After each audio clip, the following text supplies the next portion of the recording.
네, 안녕하세요. 저는 AWS 클라우드 클럽 3기 테크톡에서 발표를 맡은 김승현입니다. 오늘 제가 준비한 주제는 AWS를 이용한 MLOps로 MLOps를 이해하고 AWS 아키텍처를 살펴보려고 합니다. MLOps가 무엇인지, 왜 필요한지부터 시작해서 AWS 기반의 아키텍처 설계와 실제 기업 활용 사례까지 하나씩 차근차근 설명하도록 하겠습니다. 네, 그렇다면 MLOps가 무엇인지부터 알아보겠습니다. 머신러닝 프로젝트는 크게 세 가지 단계로 나눌 수 있습니다. 먼저 초록색 영역인 디스커버리 페이지입니다. 이 단계에서는 다양한 데이터를 수집하고 전처리하며 여러 모델을 실험하는 과정으로 이루어집니다. 다음은 노란색 영역 디벨롭먼트 페이지입니다. 여기서는 데이터 파이프라인을 설계하고 모델을 구축한 뒤 평가하는 단계입니다. 모델의 성능을 최대한 끌어올리기 위한 반복적인 실험과 개선이 이루어집니다. 마지막으로 파란색 영역인 디플로이먼트 페이지입니다. 모델을 프로덕션 환경에 배포하고 실제 서비스에서 예측을 수행하며 모델 모니터링을 통해 지속적으로 성능을 관리합니다. MLOps는 이 세 단계를 전체 하나의 파이프라인으로 자동화하고 표준화하는 프레임워크입니다. 즉, 모델 개발부터 배포 운영까지 전 과정을 연결해주는 역할을 합니다. 이제 그 단계들을 하나의 흐름으로 묶어주는 MLOps 시스템의 핵심 요소들을 알아보겠습니다. MLOps 시스템의 핵심은 코드 변경부터 모델 재학습까지 전 과정을 연결하는 엔드투엔드 자동화에 있습니다. 이를 통해 개발자와 운영팀이 긴밀하게 협업할 수 있고 반복적인 작업을 줄이며 전체적인 프로세스의 효율성을 높일 수 있습니다. 여기서 중요한 세 가지 개념이 있는데 Continuous Integration (CI는) 코드와 데이터의 변경 사항을 지속적으로 통합하는 과정입니다. Continuous Deployment (CD는) 학습된 모델을 프로덕션 환경에 자동으로 배포하는 단계입니다. 여기까지는 사실 DevOps에서의 CI/CD와 동일합니다. 하지만 MLOps만의 차별화된 부분이 있습니다. 바로 Continuous Training (CT인데요. CT는 새로운 데이터가 유입될 때마다 모델을 주기적으로 재학습하는 과정입니다. 이 과정을 통해 모델이 데이터 변화에 빠르게 적응할 수 있도록 합니다. 그래서 이 세 가지가 결합해 MLOps의 완전한 자동화 사이클을 이루게 됩니다. 여기서 중요한 점은 머신러닝 시스템에서 코드가 차지하는 비중은 단 10%에 불과하다는 것입니다. 나머지 90%는 운영과 관리에 집중되어 있고, 이 때문에 MLOps는 단순한 기술이 아니라 시스템적 사고와 관리 능력까지 요구되는 영역입니다. 그럼 왜 MLOps가 필요할까요? AI 시장은 지금도 빠르게 성장하고 있고, MLOps 시장 역시 그에 따라 급격히 커지고 있습니다. 왼쪽 그래프를 보시면 전 세계 AI 시장의 전체 규모가 나오는데 2020년 약 930억 달러 수준이던 시장이 2030년에는 약 8배 가까이 성장할 것으로 예상됩니다.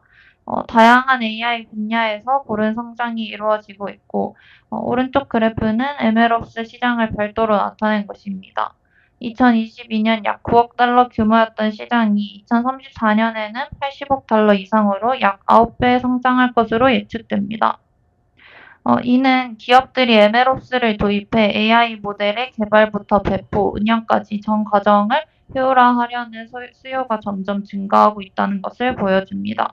결국 MLOps는 단순한 기술 트렌드를 넘어서 AI 서비스의 경쟁력을 유지하기 위한 핵심 전략으로 자리 잡아가고 있습니다.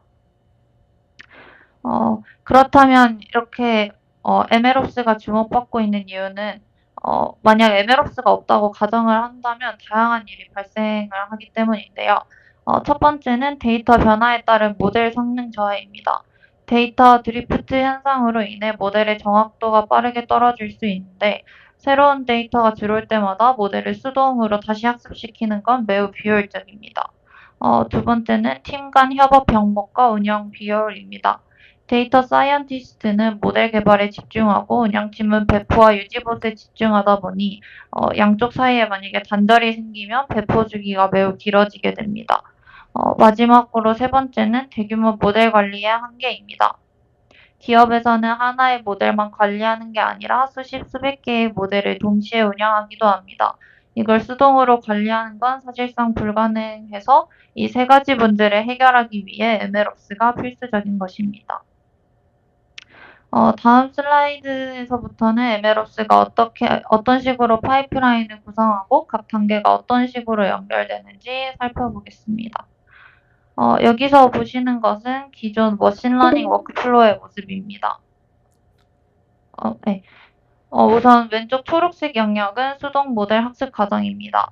데이터를 추출하고 준비하고 훈련하고 평가하는 모든 과정이 사람의 기입에 의해 이루어지고 있습니다. 새로운 데이터가 들어올 때마다 엔지니어가 직접 이 사이클을 반복해야 합니다.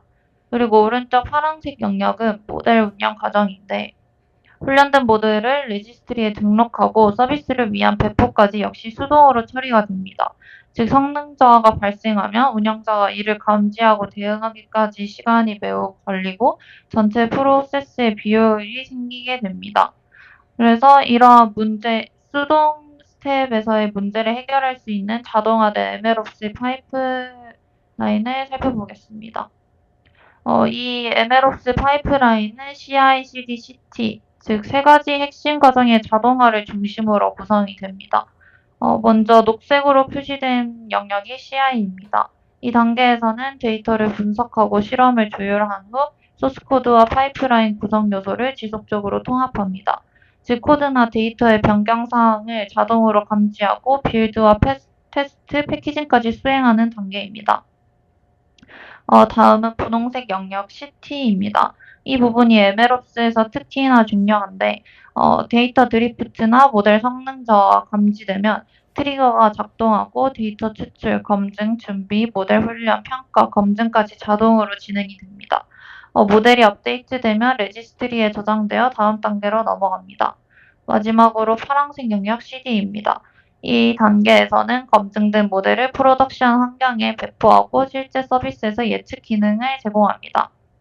새로운 모델이 배포되면 기존 모델과 무중단으로 교체할 수도 있어 안정성이 뛰어납니다. 결과적으로 이 자동화 파이프라인을 통해 데이터 변화부터 모델 재학습, 서비스 배포까지 전 과정이 빠르고 효율적으로 진행됩니다. 이제 AWS에서의 MLOps 아키텍처를 단계별로 살펴보겠습니다. 첫 번째 사진에서는 모델 개발 및 결과 저장을 하는 과정인데 데이터 사이언티스트가 다양한 데이터 소스로부터 데이터를 불러와 아마존 세이지 메이커 스튜디오의 노트북 환경에서 모델을 개발합니다. 모델이 학습되면 그 결과물 모델 아티팩트는 S3에 저장이 되고 이 단계는 모델 개발의 시작점으로 데이터 처리와 모델 학습에 필요한 실험 환경을 제공합니다. 다음은 CI와 CT 단계인데 이 단계에서는 세이지 메이커 파이프라인, 코드 커밋, ECR, 이벤트 브릿지 등의 서비스가 추가로 사용이 됩니다. 소스 코드를 코드 커밋에 푸시를 하면 세이지 메이커 파이프라인이 자동으로 실행이 되어 데이터 전처리, 모델 훈련, 그리고 검증까지 이어집니다. 이벤트 브릿지는 스케줄링 트리거 역할을 하며 주기적으로 파이프라인을 실행하거나 특정 이벤트 발생 시 파이프라인을 호출합니다. 이 과정을 통해 코드 변경과 파이프라인 실행이 모두 자동화되어 반복 작업을 크게 줄일 수 있습니다.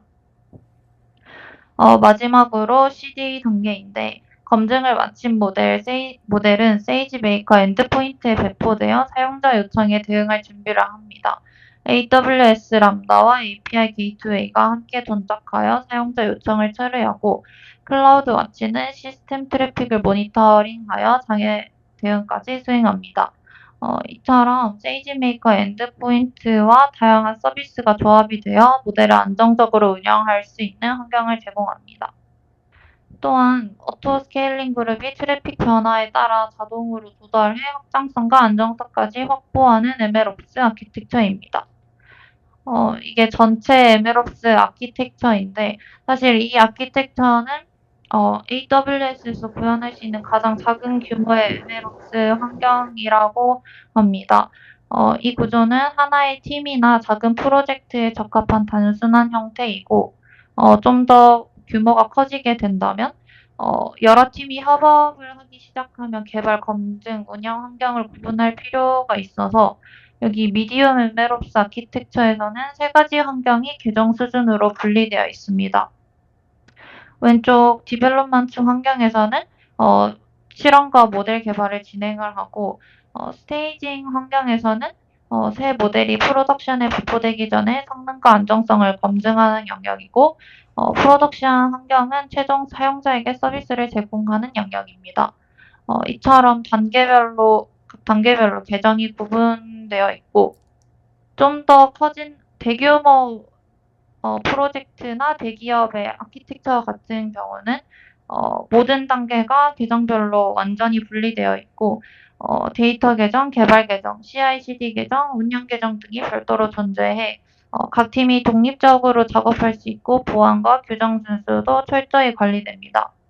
이처럼 MLOps 아키텍처는 조직의 규모와 요구사항에 따라 점점 크기가 확장되고 복잡해집니다.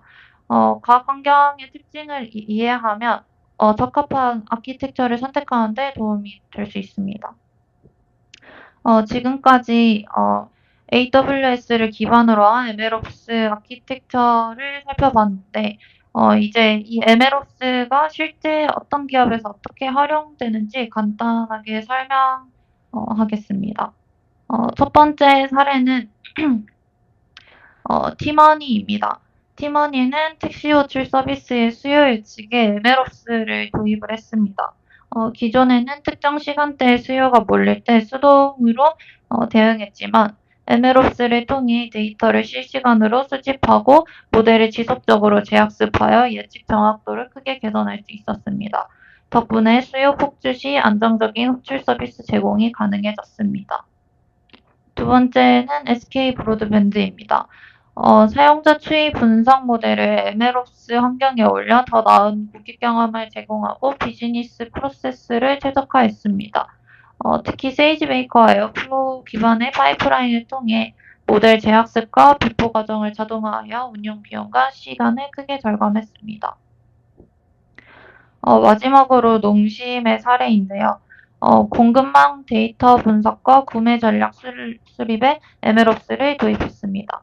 기존에는 데이터를 내려받아 수동으로 분석했지만 MLOps 환경을 통해 데이터 다운로드 과정의 리소스를 최소화하고 데이터 기반의 의사결정을 더욱 빠르고 효율적으로 수행할 수 있도록 하였습니다.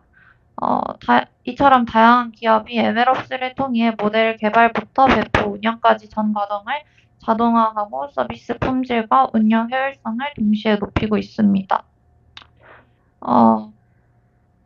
지금까지 다양한 사례를 살펴보면서 MLOps가 기업의 AI 운영을 얼마나 혁신적으로 변화시키는지 확인할 수 있었습니다. 끝으로 MLOps는 단순히 AWS에만 국한되지 않고 GCP, Azure, 그리고 다양한 오픈소스 툴들과도 융합해 조직의 규모와 환경에 맞춰 최적화된 AI 운영 환경을 설계할 수 있습니다.